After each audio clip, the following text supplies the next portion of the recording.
राम राम भाई, सभी भाइयों को जय हिंद।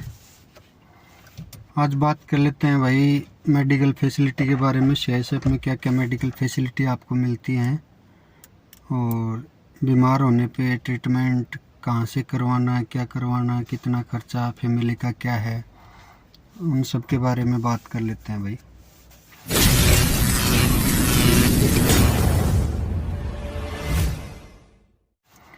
तो जैसे आपको पता ही है कि सीआईएसएफ ज़्यादातर प्लांटों में, एयरपोर्ट पे, मेट्रो में यहाँ ड्यूटी करती है। तो आप सबके आयुष्मान कार्ड बनेंगे और आप जिस भी प्लांट के अंडर में ड्यूटी कर रहे हैं वो प्लांट आपको मेडिकल फैसिलिटी अवेलेबल करवाता है पूरी 100%। आपके जो भी आप या आपके जो भी डिपेंडेंट हैं सबको मेडिकल फैसिलिटी प्लांट अवेलेबल करवाता है। प्लांट का हॉस्पिटल रहता है, उसमें आप इलाज करवाइए, उससे वो आपको रेफ़र करेगा तो वो आपका क्रेडिट नोट बना के दे देगा। तो उससे आप जाके इलाज करवाइए, जहाँ भी जिस हॉस्पिटल में इलाज करवाना है वहाँ का वो बना के दे देगा आपको, रेफ़र का क्रेडिट नोट बना के दे देगा रेफरल लेटर के साथ। तो वहाँ पे आप जाके इलाज करवाइए, आपका एक पैसा भी खर्च नहीं होगा। दूसरी बात आती है कि ये तो खुद का हो गया। अभी जो अपना डिपेंडेंट का क्या सीन है। डिपेंडेंट में जैसे आप अपने मम्मी पापा की इकलौती संतान है, अकेले लड़के हैं, तो वो ऑटोमेटिक मदर फादर आपके डिपेंडेंट हो जाते हैं। इसके अलावा अगर आप 2 भाई हैं, 3 भाई हैं, तो आपको डिपेंडेंट सर्टिफिकेट बनवाना पड़ता है। उसमें लिखवाना पड़ता है कि आप अपनी तहसील कार्यालय से वहाँ से बनवाते हैं कि मेरे मम्मी पापा मेरे ऊपर डिपेंड हैं और उनकी सारी जिम्मेदारी मेरी है, और उनकी वार्षिक आय कुछ हो तो ये है और अदरवाइज नहीं है तो नहीं है। तो वो डिपेंडेंट सर्टिफिकेट बनवाओगे, फिर आप अपने यूनिट में जमा करवाना, वहाँ से उनका भी आयुष्मान कार्ड बन जाएगा, वो सर्विस बुक में आपके डिपेंडेंट हो जाएंगे। ये तो रही मदर फादर के डिपेंडेंट की बात। फिर उनका भी इलाज आप जहाँ प्लांट में हैं, पहले तो क्या था, पहले ये था मेडिकल के लिए कि जैसे आयुष्मान कार्ड है तो आप जहाँ भी आपका जो नज़दीकी हॉस्पिटल है, जैसे मैं यहाँ ड्यूटी कर रहा हूँ तो मेरे मम्मी पापा तो यहाँ है नहीं, वो तो गांव में है। तो उसमें ये था कि आयुष्मान कार्ड से आप आपके नज़दीकी जो भी आयुष्मान लिंक्ड हॉस्पिटल है उसमें जाइए, आयुष्मान कार्ड लेके जाइए, वो CGHS रेट में आपका इलाज करेगा और जो पैसे लगेंगे उनका बिल लेके आ जाइए। थोड़े बहुत पैसे लगेंगे वो यहाँ पे क्लेम हो जाएंगे। एक तो ऑप्शन ये था।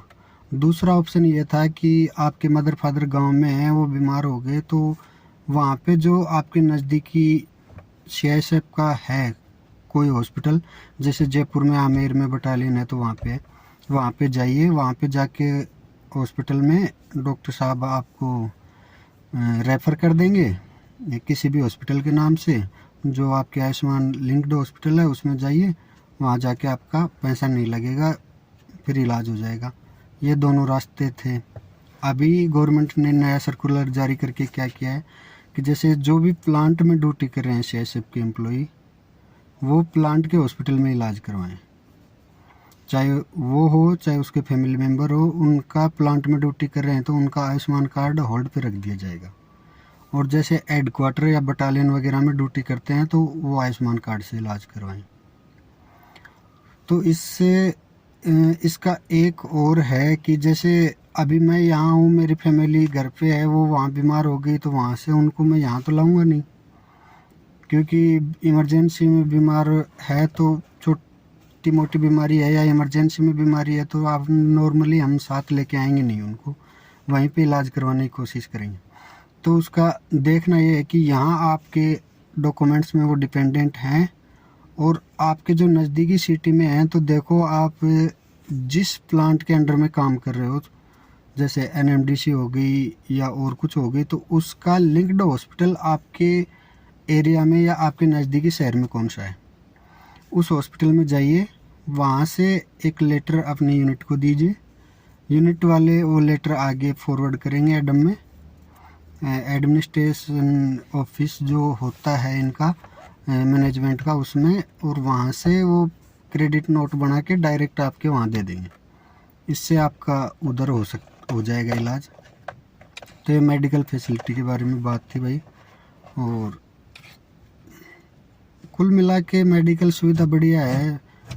मेरा तो अभी तक का एक्सपीरियंस यही रहा है। और जो पुराने आदमी हैं उनको भी, मतलब अगर आपको कोई बीमारी है, तो अगर छोटी मोटी बीमारी है तो मैनेजमेंट के बढ़िया हॉस्पिटल रहते हैं, उसमें इलाज हो जाएगा। अगर उसमें नहीं हो पाता है तो फिर वो आपको आगे रेफ़र कर देते हैं, वहाँ आप अपना आराम से इलाज करवाना। जब तक जितने दिन में फिर वो आप फिटनेस सर्टिफिकेट दे के आपको भेज देंगे, तो आप अपना इलाज करवा लेना। पहले इसमें क्या था कि आप जाओगे कहीं प्राइवेट हॉस्पिटल में इलाज करवाया, वहाँ पे वो बिल बना दिया 30,000 का, यहाँ ला के क्लेम कर रहे हैं तो वो 8,000 क्लेम हो रहा है। ऐसे नुकसान हो रहा था। तो अभी बीच में आयुष्मान कार्ड एक्टिवेट हो गए थे, तो मैंने खुद का मेरा इलाज करवाया था। तो मैंने यहाँ नहीं, मेरे प्रॉब्लम हो गई थी, किडनी में स्टोन था, जिसकी जयपुर में मैंने इलाज करवाया था CKS हॉस्पिटल में। तो मैं वहाँ आयुष्मान कार्ड लेके गया, तो उन्होंने मेरे को 2 ऑप्शन दिए थे। बोले या तो आपको CGHS रेट है उसमें आप अपना इलाज करवा के बिल क्लेम कर लेना, या फिर आपके जो यहाँ पे नज़दीकी बटालियन है आमेर में, वहाँ से जाइए, डॉक्टर साहब से रेफ़र करवा के ले आइए। तो मेरे को प्रॉब्लम थोड़ी ज़्यादा थी, दर्द हो रहा था, तो मैं सोचा कहाँ रेफ़र करवा के लाएंगे, तो मैंने वहीं से इलाज करवा लिया था CGHS रेट से। और फिर मैंने ला के और वो बिल क्लेम किया, तो 100% मेरे को रिफ़ंड मिल गया था उसका। तो ये मेडिकल फैसिलिटी की बात है भाई।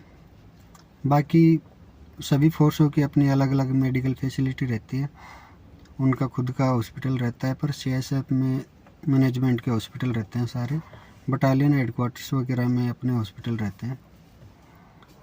तो ठीक है भाई, ये है आपकी मेडिकल फैसिलिटी के बारे में, जो आप भर्ती होने के बाद आपको मिलती हैं, आपके परिवार को मिलती हैं। और दूसरी बात, आपका भाई डिपेंडेंट जब तक रहता है जब तक वो 18 साल से नीचे है। उसके बाद में अगर आप उसको डिपेंडेंट बनाना है तो उसके लिए अलग से प्रोसेस है। और मदर फादर का मैंने आपको बता ही दिया। फैमिली और बच्चे आपके ऑटोमेटिक डिपेंडेंट में आ ही जाते हैं। जैसे आपकी शादी हो गई, आपने मैरिज सर्टिफिकेट जमा करवा दिया, तो फैमिली आपकी वाइफ डिपेंडेंट हो गई। बच्चा हुआ, उसका बर्थ सर्टिफिकेट जमा करवा दिया, तो वाइफ भी, बच्चा भी आपका डिपेंडेंट हो जाता है। उनका इलाज आप करवाइए, उसमें कोई प्रॉब्लम नहीं है, वो तो ऑटोमेटिक डिपेंडेंट रहते हैं। ठीक है भाई, आई होप कि आपको ठीक लगे। बाकी आप तैयारी करते रहिए, आपको ये सुविधाएं मिलने वाली है आगे भर्ती होने के बाद। जय हिंद।